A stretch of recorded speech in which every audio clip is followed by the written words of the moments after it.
Mapping Consciousness number 2. This episode is going to have a lot in it.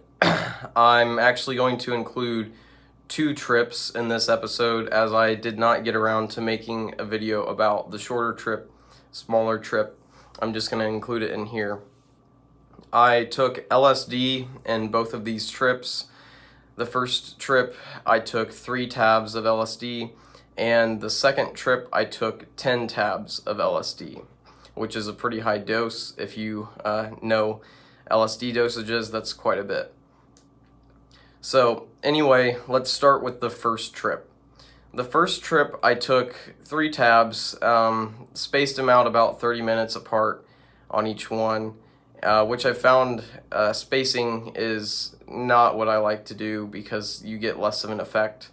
But anyway, so I took 3 tabs, and I essentially just felt a very strong, what feels like a strong weed high when you smoke a lot of weed. And it was very disappointing, and I'm not sure if the LSD was that good of quality for me to only feel that. But anyway, that was the first trip. There wasn't much to say about it.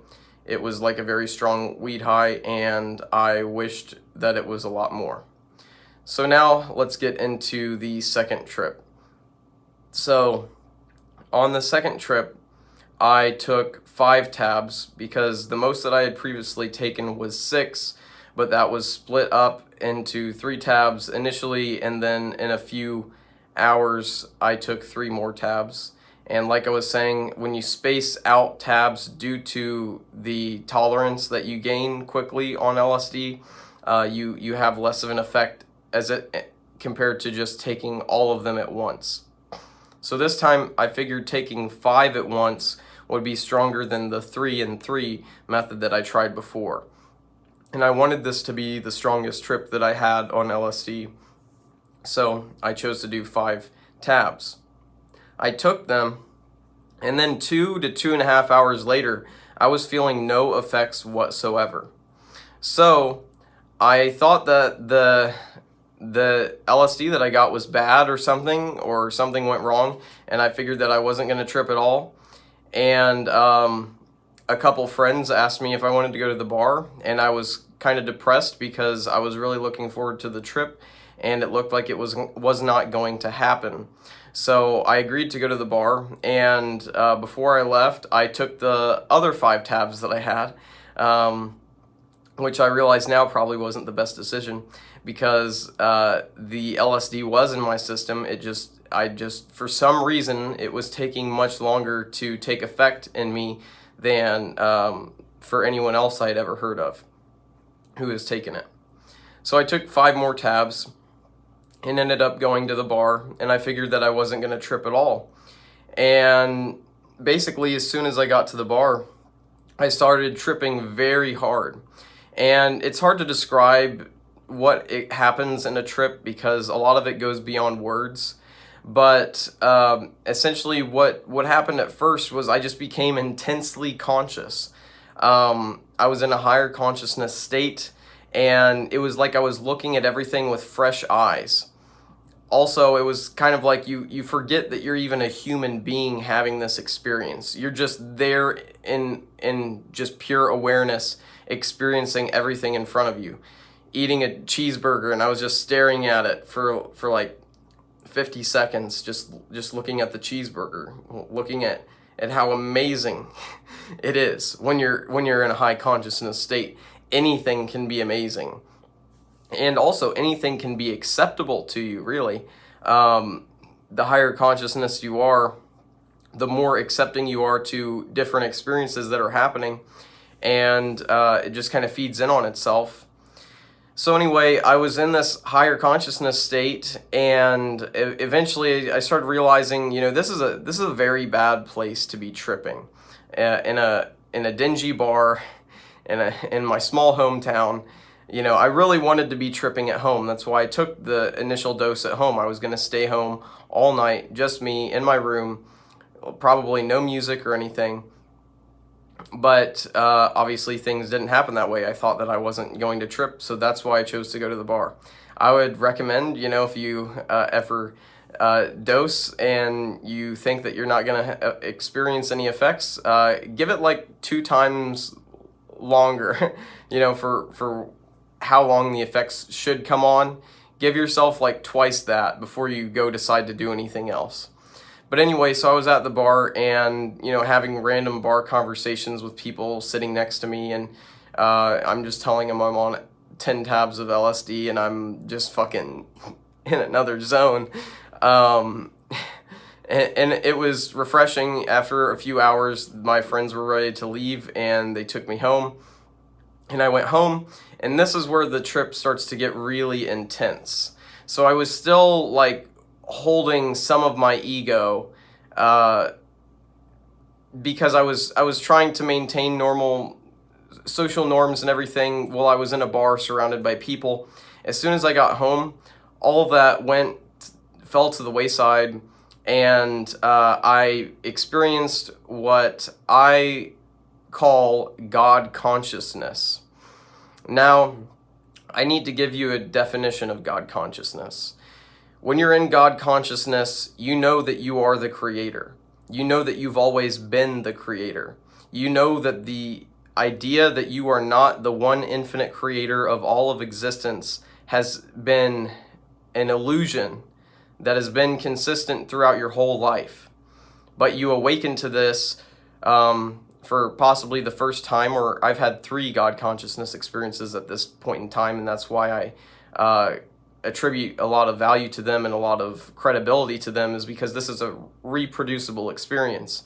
But anyway, you know that you created everything, every person in front of you, everything that ever happened in your life. You know that you created LSD. Your consciousness created LSD. And that's one thing I want to be clear about with God consciousness, is that when you are in the God consciousness state, you're not thinking that your ego self created all of these things. You're not thinking that your ego self is God. No, you're thinking that your limitless God self is God. And it's as simple as that. As when you come to that realization, you know without a shadow of a doubt that you are it. You are the one thing in all of existence. You are all conscious beings. You are every person you ever disagreed with. You're every person who ever bullied you. You're every person who ever loved you. You're everything. That's what you come to be conscious of. And you realize that this is all your creation. And this is where I had the realization into what I believe sin is. So I had this realization on these 10 tabs of LSD that you sin only to the extent in which you are not acting in what you perceive to be godlike. If you are acting different from how you think a God should act, you are sinning. But that is something created by your own definition. Sin is something that happens according to your own definition of what you think is right and wrong. And manifesting into more of your divine self is to follow your internal compass of right and wrong, and to align yourself more with what is right in your perception than what is wrong. So that's just a side note. So still, I'm in God consciousness. You realize that time is also kind of an illusion. You're literally it. You're beyond everything in that moment. And this is where I got into the realization of infinite freedom.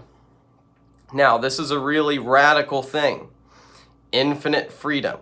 Think about that. You can think about freedom. You can think about hillbillies shooting AR-15s off and, shooting fireworks off and drinking beer, and that's freedom. No, we're talking about infinite freedom here. Infinite freedom. This is what I experienced. I made the decision in full God consciousness to strip all my clothes off, to be in full naturalness. And I ran down my street naked. This is infinite freedom. This was at an extremely high consciousness state that I did this in, operating in like all of my higher chakras. and all of the lower ones as well, because I was still running and doing normal physical things, but I was running and I didn't feel any of the pain of the rocks underneath my feet hitting my feet. No, I could have literally ran a marathon at this point in time if I wanted to, with no prior training. I have no shadow of a doubt. Now, I mean, I used to run in my past and stuff like that, and maybe that helped out a little bit, but I had like infinite energy too. So I was running down the street naked, ran down to the end of my street, started running back, and then there was this family on their porch, and for some reason I got the urge to go talk to them. And it's funny because the street number of their house was this number that's come to my dad for like 30 years. It's been this repeating number in his life. And he has like stories upon stories of weird occurrences that happened with this specific number. And it is 626. It was 626 on my street that I went to this family. So that's a weird synchronicity. But anyway, I go to this family and I'm talking to them for like 10 minutes with my clothes off. And they're pretty open and accepting to it. I think mainly because they knew that I came with no ill intent. I was literally pure love and positivity at this moment. Literally, the love of God was pouring out of me in every way in this moment. But I was naked. But it didn't really bother them that much because of how much positivity was coming off of me. So they didn't call the cops or anything on me, but I wanted to go in their house and start preaching them the gospel of Brandon Rowe. But they said they had kids inside and I was naked, and I was like, okay, cool. That makes sense to me. I'm gonna go run back down the street to my house now. And then so I ran back to my house and I came inside, and I think that's when I called my mom. And it was late at night, and she was talking to me, and I told her that I had taken LSD and everything, and she was like trying to talk me through the experience because I was still, I mean, this was crazy levels of consciousness. But she was talking to me, and there was a time where she stopped talking and I just began meditating with her on the phone in complete silence. And this went on for like an hour. I was just in a pure meditative state. And then she talked to me more after that. And then I asked her to start praying for me. And she started praying. And as soon as she started praying, I could feel this warm feeling of love coming over my entire body. I could literally feel the power of her prayer through God comforting me in that moment. So I know that prayer works through this experience, but it was just so profound to feel prayer from another person, to actually directly feel it helping you. So anyway, after that happened, kind of during the prayer actually, I started feeling this aquatic sense that I had almost like tentacles. And this goes back to a trip that I had on mushrooms, one of my 5-gram trips.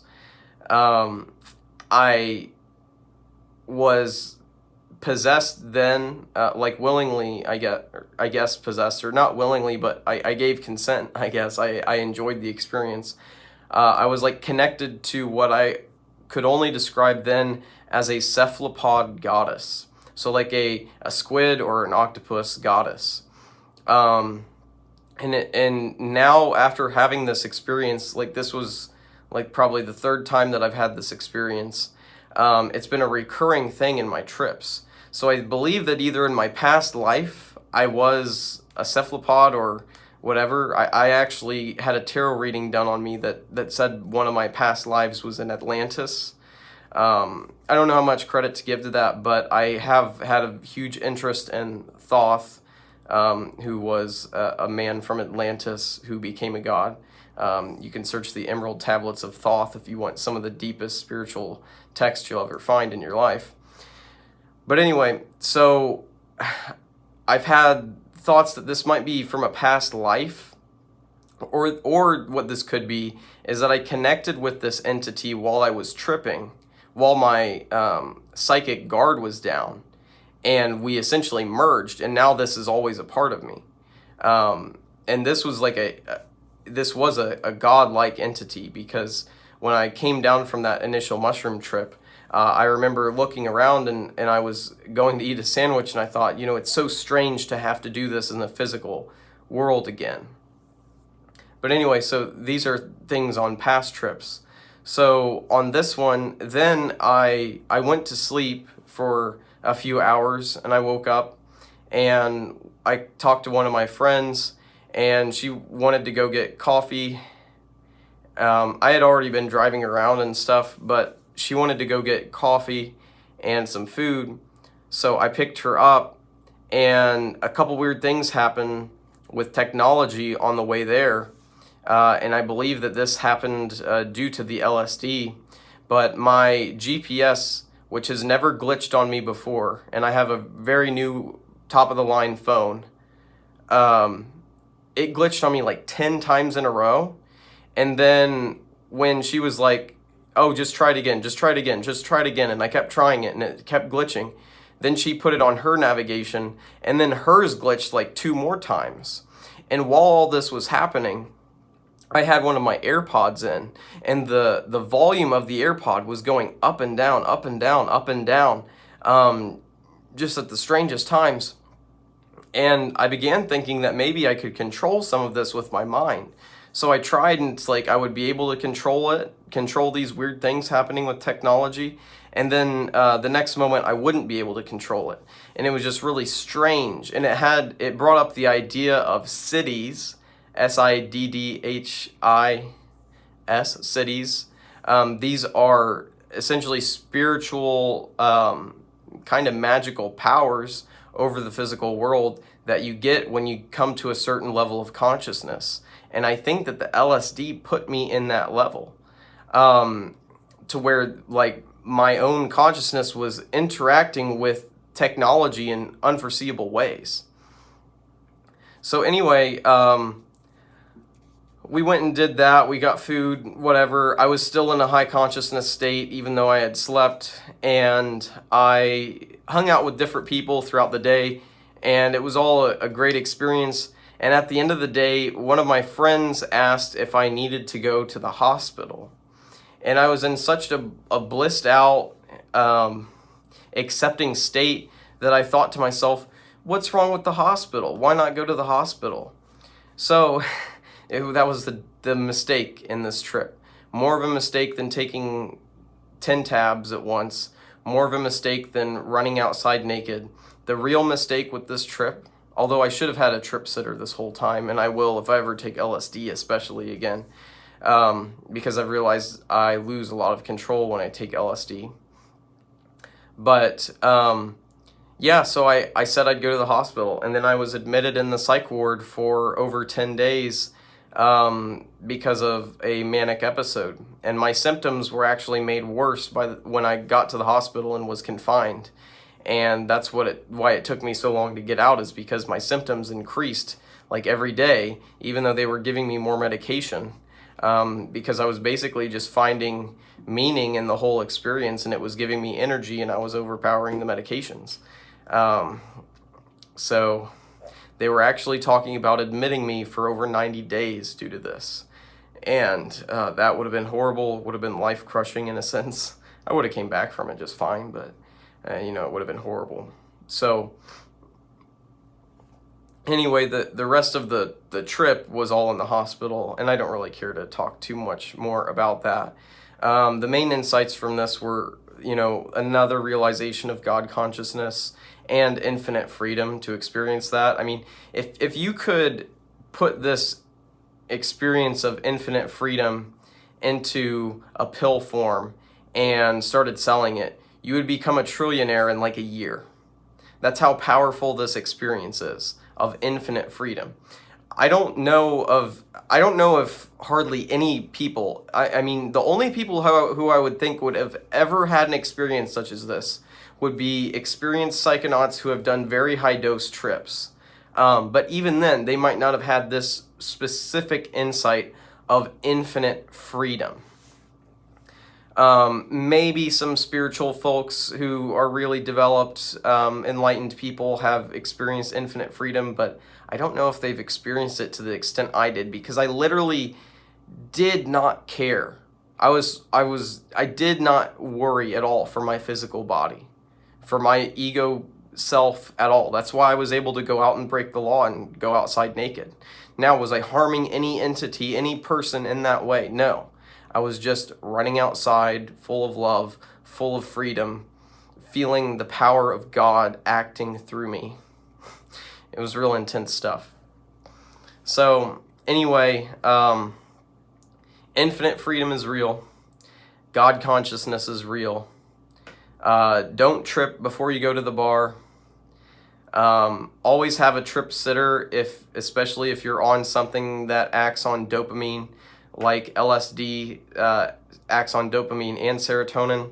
Dopamine is your risk versus reward chemical, and it will skew how you view risks and how you view rewards. So you might view the risk of running outside naked as not that big of a risk, because the reward is you're infinitely conscious and you don't give a shit. So be very careful with how much you go up in doses. Never do what I did and go from taking 3 tabs in one trip to taking 10.